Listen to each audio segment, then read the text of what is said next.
Well, it's been over a year since we looked at these numbers, so I thought I'd do a quick recap for you for the Armin Tool roof and solar project. Mercury Plastics is a customer that's done 5 projects with us. The main reason is they didn't really want to write a check for the cost of the roof, and they wanted to get as many incentives to offset the cost of the overall project. And because they do plastics, they do use quite a bit of energy. So here's the real reason they did it. It was $1,900,000 worth of project, roof and solar combined, minus the incentives were almost 1.8. So the net funded project cost was 119,000, and then they saved 73,000 per year. And under the cumulative cash flow, because they didn't make that full investment up front, they just made payments on it. The project never goes negative. The worst is in year 5 when they make their last payment, it's only up $8,500. Most businesses are busy doing their business, and so they don't spend time looking for the incentives, but we do. And we've been doing that since 1985 for mainly commercial buildings and manufacturers. We also have 100% project funding, including the roof. So no budget needed. They look at a couple years financials, and then once approved, there's no payment until the project's fully completed and turned on. So sometime next year, those payments would be an on bill, right on your electric bill, repayment amount, but you'll be receiving incentives to offset those costs. The largest incentives is the 30% federal tax credit. That's for the entire country for these types of projects. But because the Chicagoland area was designated an energy community, we get an extra 10%. So right now, it's 40% dollar for dollar tax credit off the roof and solar. And Trump just made the depreciation for the entire project 100%. It was 60%. Trump is cutting them. So it's not too late to lock in these incentives, but when he signed that bill on July 4th, he made 100% depreciation in year 1 for all sorts of building upgrades, not just roof and solar. And it was at 60%. Now, the 40% tax credit is what he's looking to cut. And right now, that's off of a new roof, switchgear, solar, and EV chargers. So, what you have to do for the government is to lock in these projects. They call it a safe harbor, where we order some materials and get the ball rolling. So technically, it started. So if you do that before the 4th of July 2026, you're locked into these incentives, and we can finish the project in 2026 and even into 2027. So Illinois still offers the solar renewable energy credits, the SRECs.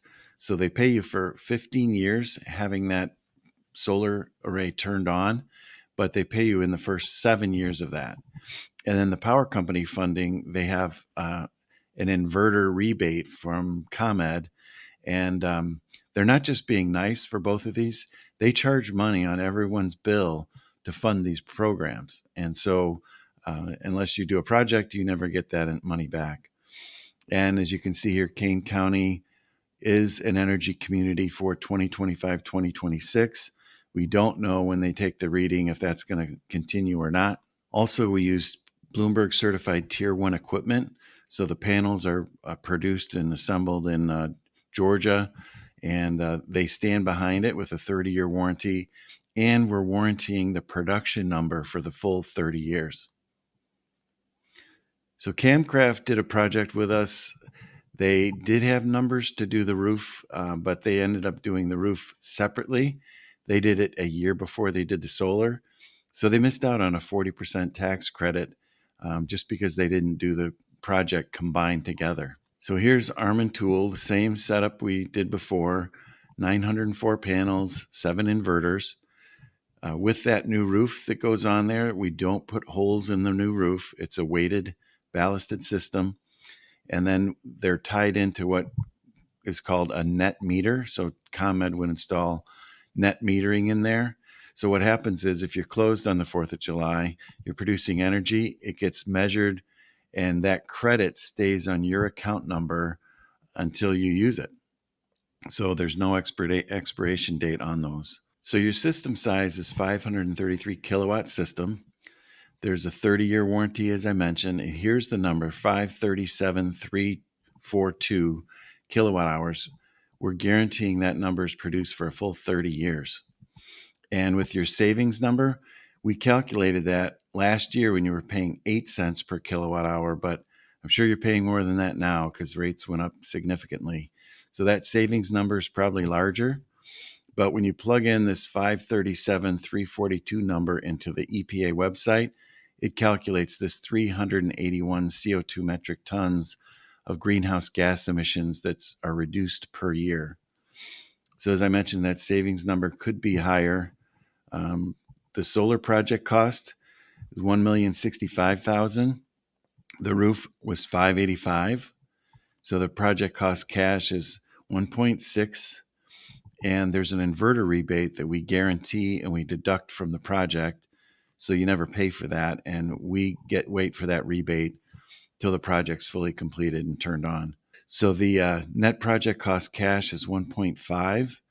Now, with the Constellation funding, if you decide you want to use it, you submit a couple years financials, and once they give an approval, so this number includes that extra additional money for using their money.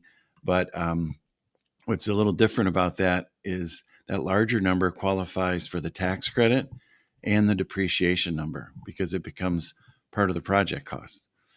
So they could change that number a little bit after they look at your financials. So with the tax credit, it was 30%, it's 40% now. You get a $507,000 federal tax credit. And then bonus and state depreciation, we calculated 24% at 9.5%, and then, and a 9.5% state tax bracket. This 544,000, when we calculated that number last year, that was 60%.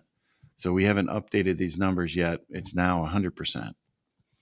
So the SREC money comes in as soon as you start to turn it on in that first quarter, paid over 7 years.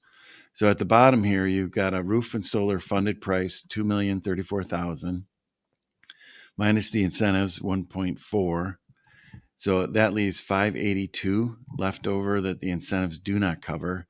That number is going to change when we update this, but then you save the 42,000 per year, which should be more than that. So on a cash flow basis, if you're using the power company funding, no payments made until it's turned on. So it's really probably a 6-year funding. So then that first year you save 42,000 in energy, and we have an accelerator built in there, 3%. Then you receive 54,000 in SREC money from the state that year, and the $713,000 federal tax credit, plus the bonus depreciation. So the project under the blue column here never goes negative till year 4 when you're making those payments. Then for year 5, the most it goes negative is 320,000. That's when you're fully paid, when you fully made your investment. So that's where we start the ROI, and it ends up having a 4-year ROI. So if you did a roof all on its own, there's never an ROI. So we've done Manor Tool, Camcraft, Rockford Ball Screw, Brico Machine, Donson Machine.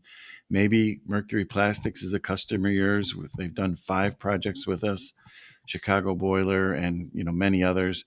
Have quite a few TMA members looking at doing these projects right now. One of the problems with why it takes so long, this pre-construction phase, is ComEd has to approve an interconnection, and they're taking their sweet old time on that. And now there's more and more people applying for these. So it's taken anywhere between 10 to 16 weeks just to get an approval. And we can't move forward on anything else until we have that. So it's not an issue of approving it. They almost always approve it.